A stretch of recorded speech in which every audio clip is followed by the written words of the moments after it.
But how did you eventually beg, borrow, or steal your way into ringside and start getting a chance to do the Stooge work, which was the entree in those days to anybody getting a job in the wrestling business? Paul Bosch got his mail at 9:30 in the morning, like clockwork. Yeah. Paul would come into the office. Paul came out of his office at 9:30 to see if the mail was there. If we had a day off from school, whether it was a holiday or like a teacher work day or something like that, my mom would have us in that office at 9:30 in the morning so we could be looking around at all the pictures. And then Paul would come out, to get the mail. Hey, Paul Bosch, hey, how are you doing? And he would take us back and let us see what you couldn't see when you walked into the office. It was like a museum. And by the way, what was the address of that office? 1919 Caroline. Well, at Pierce. At the corner of Pierce. That was the new office. The old office was at 2022 San Jacinto on the corner of Gray. And that was the first one we went to. And the thing about it was the way the office was situated, it was like a museum with pictures all around. Yeah.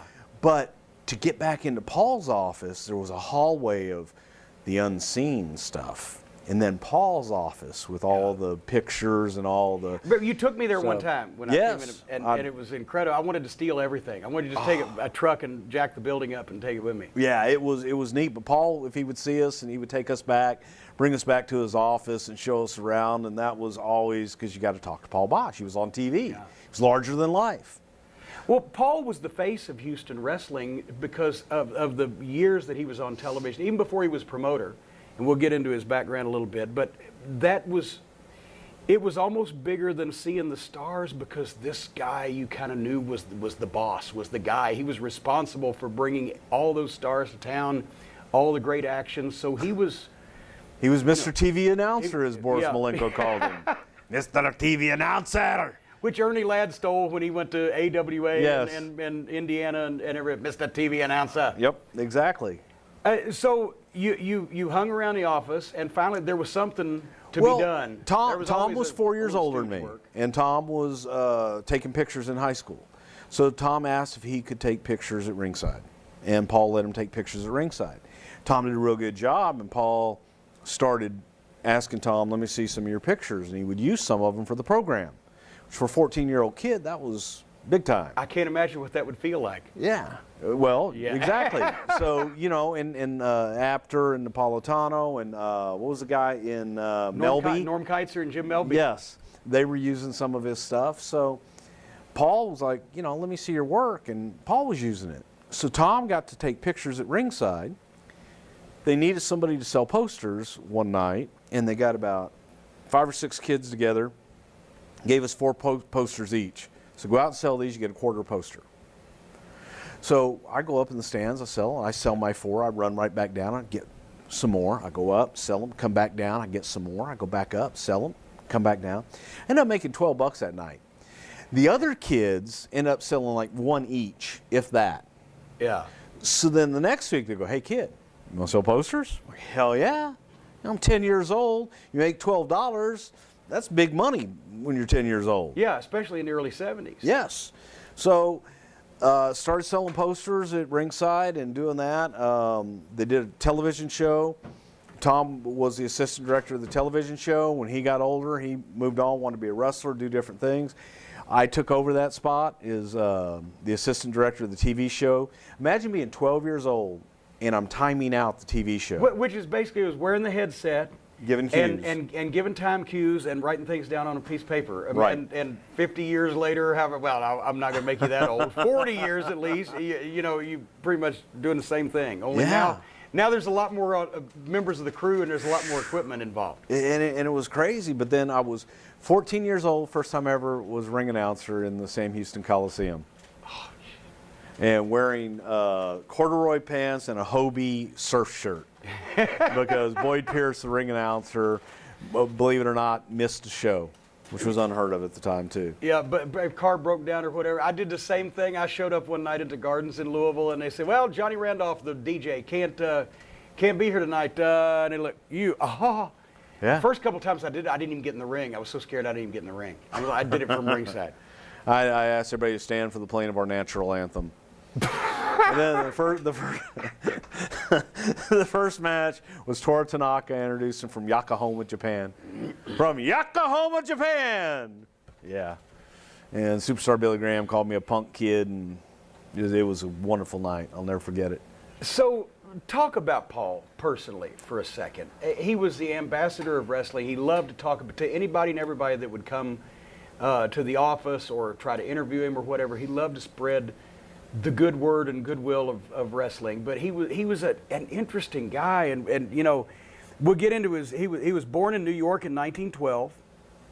He turned pro as a wrestler in 1932. He wrestled all around the country, but he also, as an infantryman in World War II, he won the Silver Star, the Bronze Star, the Purple Heart. He was the most decorated professional wrestler to serve in World War II. He wrote a couple of books. Right. He wrote poetry.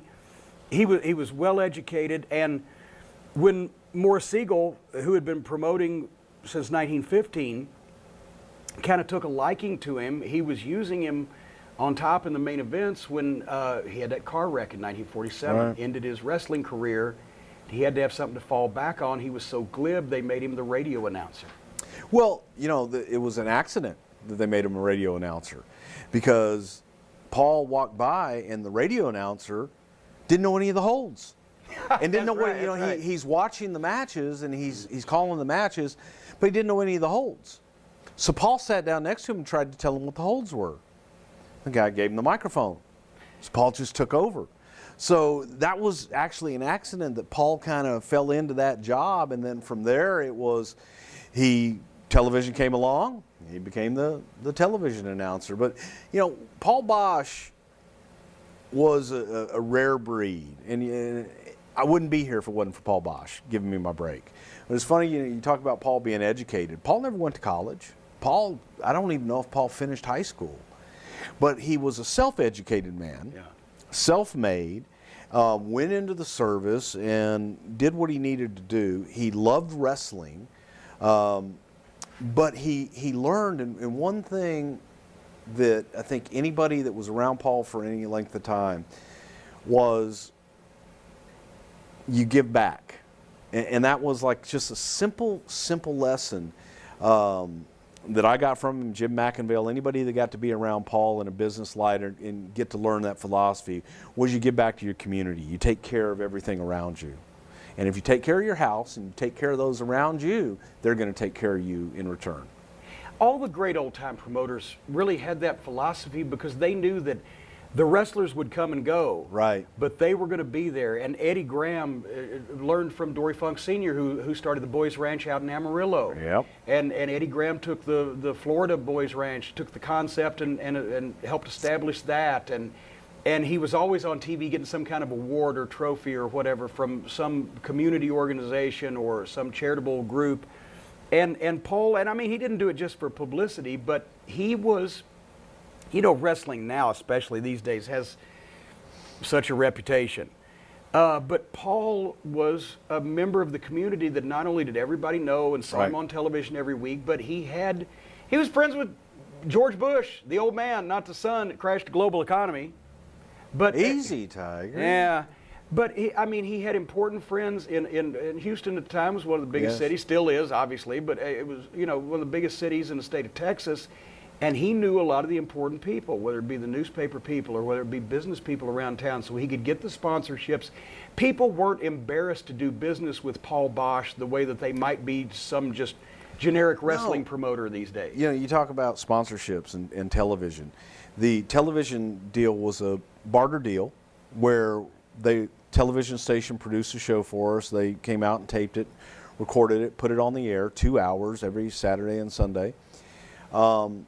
In exchange, we got to sell advertising time. Now, Paul essentially gave the advertising to the station. What Paul got in return was that free advertising for the shows every Friday night. Yeah. So it's a 2-hour commercial for what's going to be next Friday night. There was a waiting list to be a sponsor on Houston Wrestling. And he would only have one car dealer. He would only have one lawyer, one jeweler, one furniture guy. And when they would drop out, man, boy, the next one was right there to Yeah. step in. So whenever we had, like I said, the car dealerships or what have you, there was always 2 or 3 waiting in the wings going, hey, is there any chance we can get on Houston Wrestling?